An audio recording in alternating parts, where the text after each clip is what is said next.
Pour soulager les mémoires blessées et panser les plaies laissées par différentes crises qui ont endeuillé le Burundi, un processus de justice transitionnelle a été initié pour la restauration du vouloir vivre ensemble. Une commission vérité et réconciliation est à pied d'œuvre pour ce vaste chantier qui demande de faire preuve de tact et de délicatesse dans sa mission ultime de découvrir la vérité afin d'amener les Burundais à cheminer ensemble vers la réconciliation.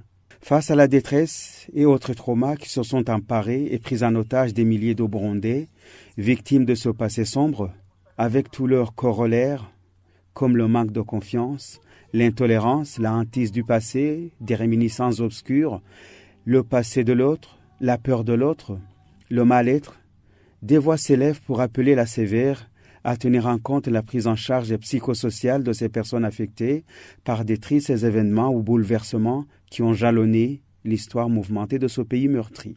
Pour la Commission Vérité et Réconciliation, la recherche de la vérité sur ce passé sombre est primordiale, comme le stipule son président, Pierre-Claver Ndayicariye. Le chantier de la justice transitionnelle est vaste.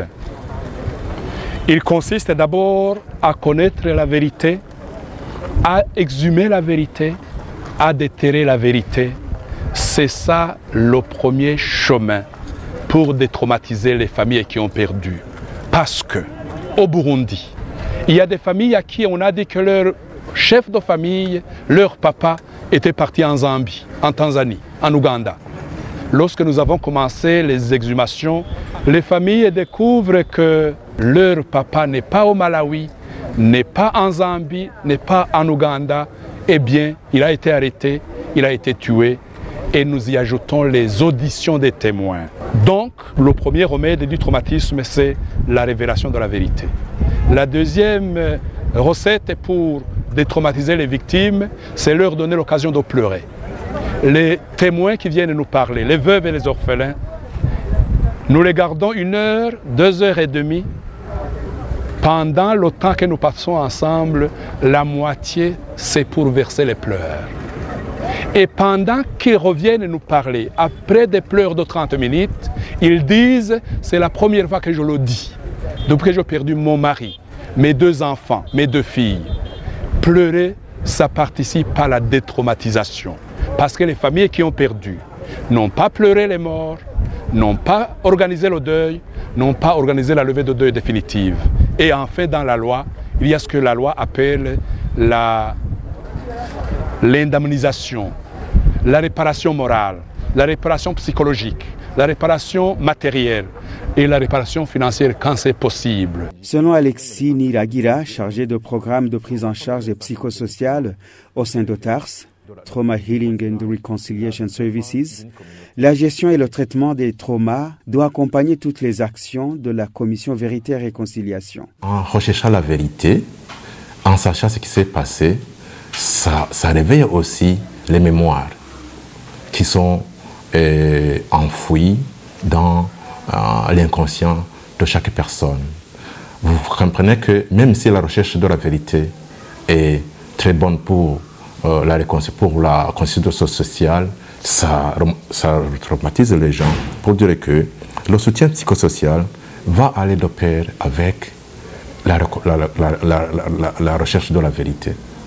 Mais aussi quand on parle de la réparation justement, les gens ont tendance seulement à considérer la réparation symbolique, la réparation matérielle, la réparation mémorielle, mais on oublie que aussi la réparation psychologique est nécessaire et primordiale dans le processus de justice transitionnelle.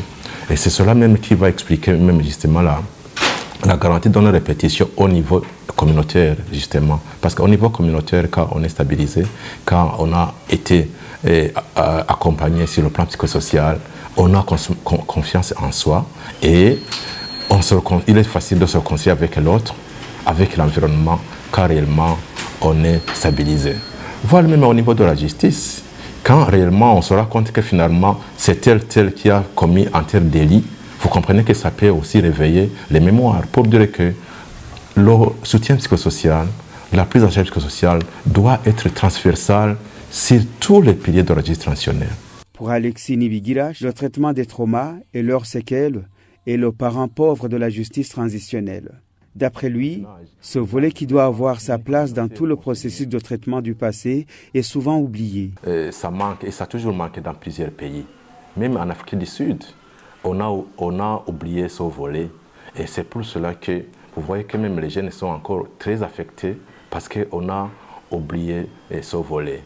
Et quand on parle justement du trauma, vous devez comprendre qu'il y a le trauma individuel, et le trauma collectif et le trauma intergénérationnel qui se transmet de génération en génération.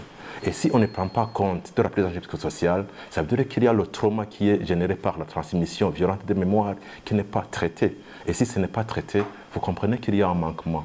Alors, je dirais alors qu'au niveau des intervenants dans le processus transitionnel, il doit tenir compte de ce volet psychosocial et pour justement le rendre plus transversal et agir à tous les niveaux.